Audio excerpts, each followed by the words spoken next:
and welcome to this video. Tonight I'm talking about dissociative identity disorder and how I believe it has affected me, and in particular switching. It took me a while to really understand fully what was going on, and I kind of started slowly over time understanding, putting the pieces together. And I would catch on to different aspects. I've done this partially all my life, but I didn't understand what I was doing at the time. I didn't know that's why I was feeling that way.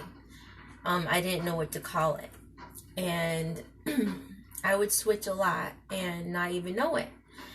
And most of the beginning years of my life, I would switch from one to one to one just instantly. Like I said, I've had a work one that would just clean. That's all she did. She cleaned. And I had one that does,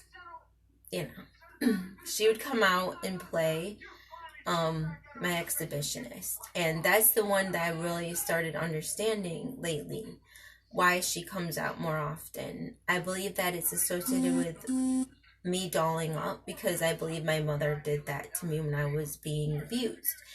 And the whole alcohol thing, the whole environment of where I'm at plays a part in whether she comes out or not, and how extreme she comes out. Because there's different levels too. Like, sometimes I'll be in the mood, I'll doll myself up, and then all of a sudden I'll just want to do my videos. But that didn't get, that night I went to the Halloween party, the atmosphere was totally different than just being in my own place. So it hyped that up, and it amped it up to like full force. And I was totally in that role, and I couldn't snap out of it. I couldn't come back to myself. And I realized that was the last little lingering piece of the puzzle, was being that. And that's why she took over. And I'm seeing that that's why certain aspects of me will come out. At one point I had a suicidal one, and she's gone. At another point I had an insomniac. She's gone. Thank you. Well, I'm not saying they're gone, because they're not. They're always going to be there. I've had an anorexic one, and she's somewhere in dormancy, but sometimes I can feel her. Like, when I turn on videos and I want to watch on anorexic movies or something like that, it will trigger me back to that way. So, yeah, these are little things that trigger, and they bring you back to that place that you used to be. And I think that all of my different alters have their own reasons that they come out. And every time I've left an environment that I've been set at, and I had that one way at that time, if I leave and I go somewhere else, I take on a whole, like, a lot of times, if I just go for like a day or a little bit, I don't do that. But if I like totally transfer and move, sometimes my whole way will be different, and I won't even be like I was in the last time. Like when I left Brian too, it happens with the relationships. When I leave relationships, it's a really big time thing. Like, I don't really remember how I was with Brian at all. I don't really remember I remember little tiny moments. And it's sad, because I do sometimes, I still, feel like I do know I know that person, but I just don't feel like I did when I was with that person. Like, I'm not that same girl. And so I think sometimes, even when I was with my stalker, I think that maybe part of me maybe did think it was different, and so maybe I wasn't really like that. I don't know. I don't know how I was. So, if he said we were never friends, maybe that was all in me. I don't know. So I'm going to try to just move on from him altogether, and I've been kind of distancing myself anyways. I don't really think of him as much as I used to. Easier said than done, honey.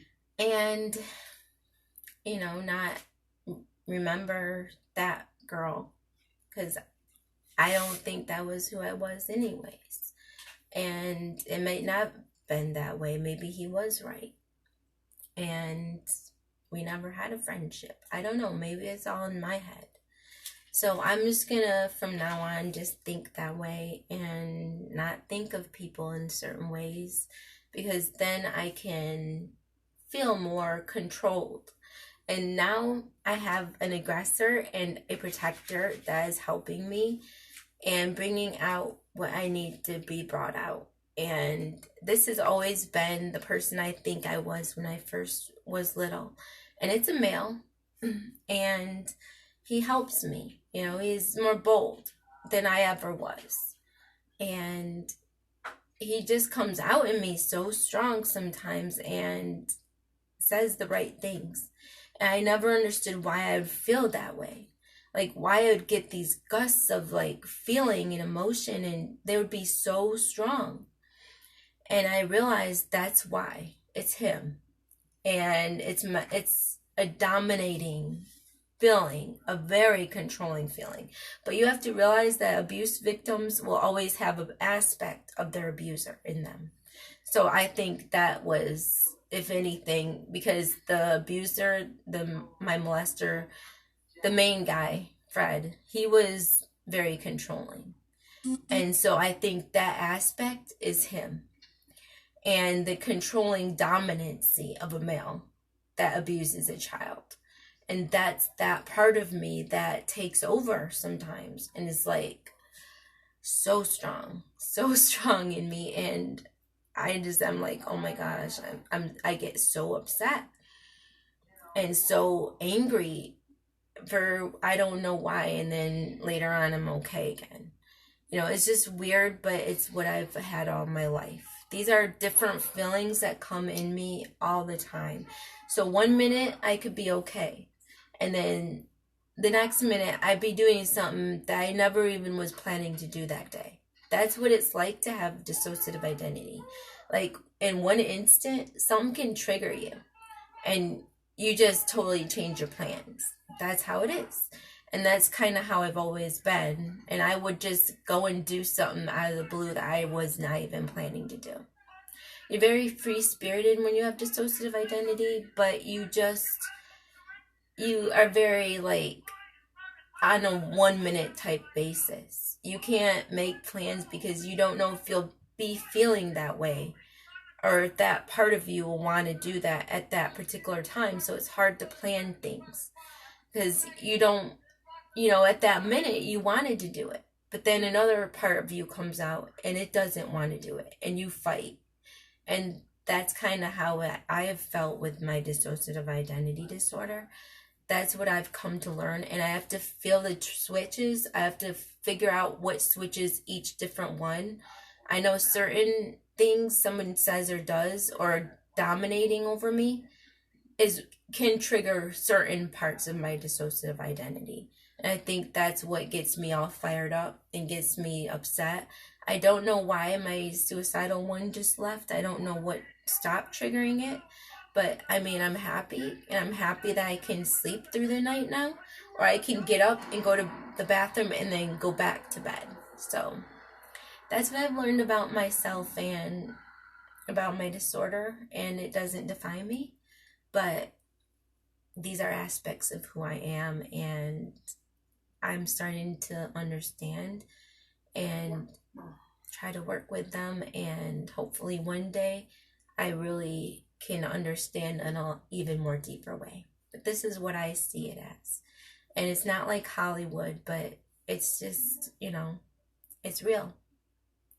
So I hope that you learned something. And if you have a dissociative identity disorder and you need help and you are really feeling, you know, that part of you come out a lot, then therapy might be something that could help you. And in particular, hypnosis, I think, not self-hypnosis, because you need help with a therapist. So I would suggest like finding somebody that you can trust to talk to and, you know, be there for you. So I hope that this helped you. And as always, stay loved and know that you are amazing, beautiful, and you can do anything you want in your own little world and inspire others. Well, bye.